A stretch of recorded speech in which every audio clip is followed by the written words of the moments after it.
Le boss du rap ivoirien prépare son zénith. Didi B sera en concert exceptionnel à Paris le 19 avril prochain, porté par sa mixtape Juventus Nueva Era et son single Ambry, symbole d'une nouvelle étape artistique. Bonsoir Didi B. Bonsoir. De votre vrai nom, Bassa Zéré Wey Dilem Abou. Ah. Alors, je vous propose d'écouter pour commencer votre single Ambry et on en parle. Okay. Y'a que l'argent qui me fait perdre patience. Ouais. La petite veut me voir sur le côté ambré. Je suis un océan, y'a pas bruit.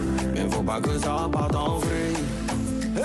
On met tous les ogres sur le côté ambre. Maudit sur le côté ambre. C'est nous les méchants, y'a qu'à changer. On est dangereux. Petite veut me voir. Je suis pas là. Est-ce qu'on va changer?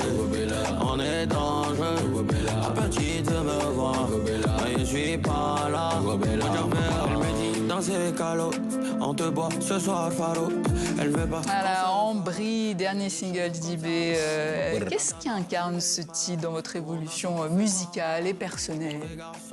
Ah, Ambry, c'est surtout un titre que je... C'est une sonorité que j'utilisais pas d'habitude, en fait. Ah oui, pourquoi? Donc, bon, parce que c'est mi-rap, c'est mi-dansant, tu vois. Donc, j'ai exploré ça et ça me plaisait bien d'accompagner ça avec un pas de danse de Fally. Et puis bon, le refrain, c'est juste Ambry, ça veut dire de force. On utilise ça beaucoup à Abidjan. On dit Ambry, je vais prendre ma voiture en brie, je vais prendre mon argent en brie, de force en fait. Donc, ah, les Ivoiriens, vous inventez toujours des nouveaux noms. Ambry qui est un peu la vitrine de votre mixtape, Juventus Nueva Era, qui marque un nouveau cycle, vous diriez? Comment? Qui marque un nouveau cycle pour vous diriez? C'est d'où le nom du projet. Juventus, ça veut dire jeunesse, et Nueva Era, c'est genre une nouvelle ère en mode... je redémarre sur, voilà, sur une nouvelle forme, une nouvelle DA, une nouvelle vision. Et voilà, c'est un peu ça.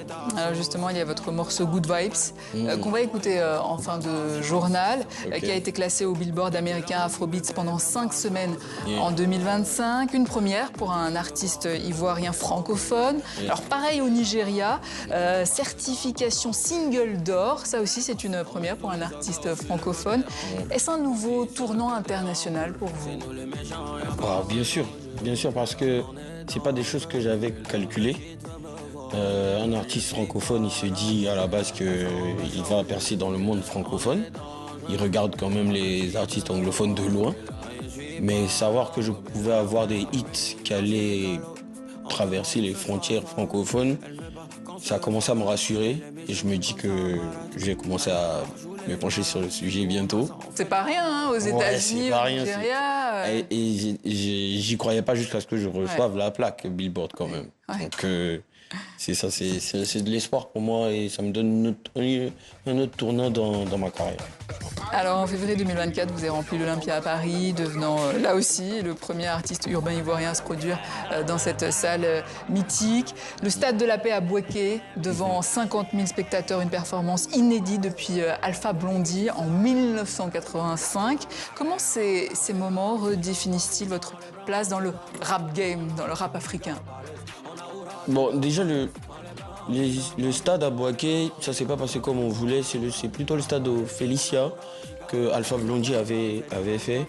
Mais le stade à Bouaké, c'était plutôt émouvant à cause de la pluie. Et je l'ai même dans mon documentaire. Je l'ai inséré dans mon documentaire. Le stade Felicia à Abidjan, c'était incroyable. J'ai les souvenirs jusqu'à aujourd'hui. Et ça a marqué un temps pour notre génération en mode... On peut le faire, on a débloqué une case, quoi. On peut le faire aussi. Alors, votre parcours part de Kiff No Beat jusqu'à cette carrière solo très structurée. Quel a été le déclic pour vous affirmer comme ça en tant que leader?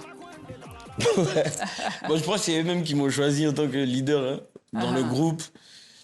Beaucoup de décisions me revenaient, beaucoup de responsabilités me revenaient. Donc, ça s'est fait naturellement. Je suis le plus jeune du groupe, mais en mode j'aimais beaucoup organiser tout à la fois. Donc après c'est parti seul sur un groupe vraiment de frères où on a foncé ensemble, on a rêvé ensemble, on a essayé de percer le mystère du rap ivoire ensemble. Et voilà, après chacun fait sa carrière solo. Et le déclic pour ce solo? Le solo, j'ai fait un single. Ouais. Bon, chacun devait faire ses singles. Et moi, quand je fais le single, franchement, dans le fond, je savais que ça allait aller loin. Mais je savais pas que ça allait anticiper ma carrière solo comme ça. Genre, je savais pas que j'allais vite commencer ma carrière solo. Mais le titre m'a forcé à faire une carrière solo, on va dire. Et après, Le titre Assini. Assini, de la région d'Assini, en Côte d'Ivoire. Alors après ces performances et ce succès international, qu'est-ce que vous ambitionnez pour le Zénith à venir, donc le 19 avril à Paris? Pour le Zénith, le 19 avril, je prévois rassembler toute la communauté africaine qui est en France et aussi tous les Français aussi qui kiffent ma musique. Ils vont voir que la musique africaine peut se vendre très bien. Et j'ai fait tellement de featuring, et donc je ne peux pas citer et oublier d'autres, mais tous ceux qui ont collaboré avec moi, ils seront présents. Ils seront là. Parce que tout, ouais. Et il y aura même Magic System aussi. Ah, très bien. Merci Didi B. Je rappelle donc, elle est sortie, mixtape Juventus Nueva Era et son single En Brie, que vous allez présenter donc lors d'un concert exceptionnel à Paris le 19 avril prochain au Zénith.